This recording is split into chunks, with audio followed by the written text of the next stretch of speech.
Orang yang pro Megawati itu begitu mendewakan Soekarno, seakan-akan Indonesia itu dimulai dari Bung Karno, sampai ada paham Soekarnoisme. Bahwa Indonesia itu seakan-akan dimulai dari Soekarno. Memang deklarator kemerdekaan Indonesia itu Soekarno. Tapi umat Islam atau partai-partai Islam itu tidak kecil hati. Karena embrio yang bernama Indonesia itu dari tahun 1908, sebelum ada partai nasionalis yang berani melawan kolonialisme Belanda adalah partai-partai Islam. Sehingga kebangkitan Indonesia dimulai 1908. Karena saat itu yang pertama mencetus ide melawan Belanda adalah kiai-kiai Islam. Yaitu saat itu bikin serikat dagang Islam. Terus lama-lama menjadi serikat Islam. Terus lama-lama menjadi partai Islam. Dimulai dari angkatannya Hos Cokroaminoto. Sini Haji Umar Said sinten Cokroman, itu disingkat jenis Hos Cokroaminoto. Jadi tidak bisa Indonesia itu meninggalkan partai Islam, karena dulu pertama pendiri era kepartaian niku malah partai-partai apa? Islam yang lahir di Solo, di Jogja. Bahkan sebelum ada negara yang bernama Indonesia, itu ada negara yang bernama Demak Bintoro, ada Demak Ngayogyakarta apa? Karto. Itu semua negeri apa? Islam.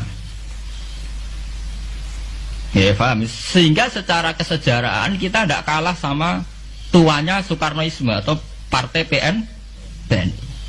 Dan sampai kan kita ini kan kayak dinabubukkan seakan-akan Indonesia itu dimulai dari Soekarno. Sehingga nak wani Pak Karno itu koyok-koyok itu kita anti Indonesia. Ya kita tidak mungkin nggak menghormati Soekarno, beliau sebagai pahlawan besar kita hormati. Ya, tapi ya kebesaran Pak Karno demi bangsa Indonesia jangan kemudian direduksi, disederhanakan hanya melewati partai.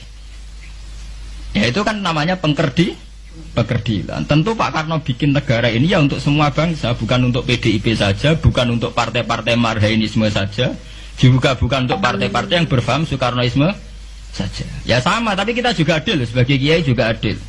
Hos Cokroaminoto bikin partai Islam adalah untuk mengusir Belanda dari bumi Indonesia, yang nantinya juga untuk kepentingan semua bangsa Indonesia, tidak hanya yang Islam saja.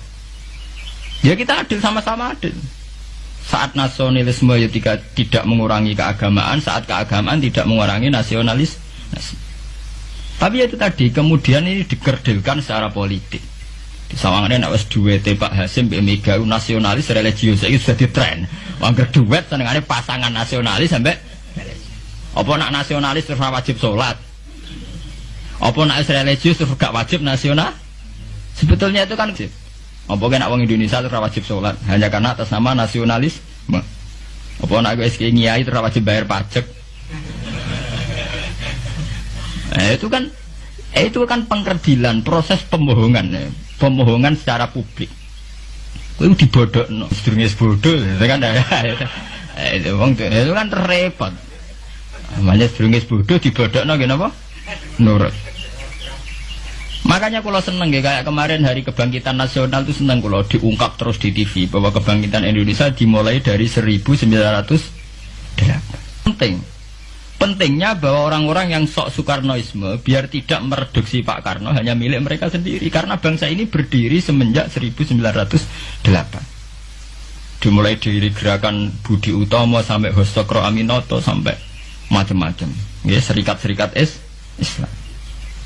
Nah, kita secara sejarah itu sama. Kita sebagai santri juga tidak kalah sejarah. Karena berdirinya nasional sudah lewat para kiai itu. Takono sejarawan manapun, kayak profesor siapa di UI, siapa saja profesor-profesor sejarah bilang bahwa awal kebangkitan Indonesia itu dari partai-partai Islam. Bahkan versi orang nasionalis sekalipun itu bilang. Karena Islam adalah satu agama yang paling sensitif terhadap penjajahan.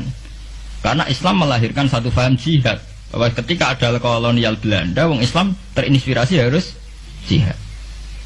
Sehingga lahir partai-partai Islam. Dulu yang dilawan itu perdagangan.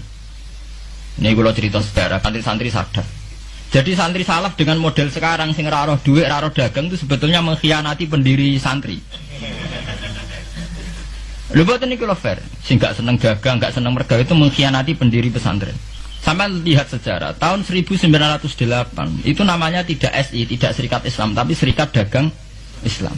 Karena para kiai adalah melawan dominasi Cina di Surakarta dan dominasi Belanda menguasai sentra-sentra perdagangan. Sehingga yang dilawan pertama adalah piye supaya kolonial gak menguasai aset-aset ekonomi.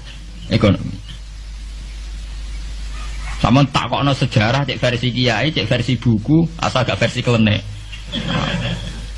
Itu pertama yang dilawan para ulama adalah penguasaan aset ekonomi oleh Cina dan Belanda, sehingga mereka bikin serikat dagang Islam.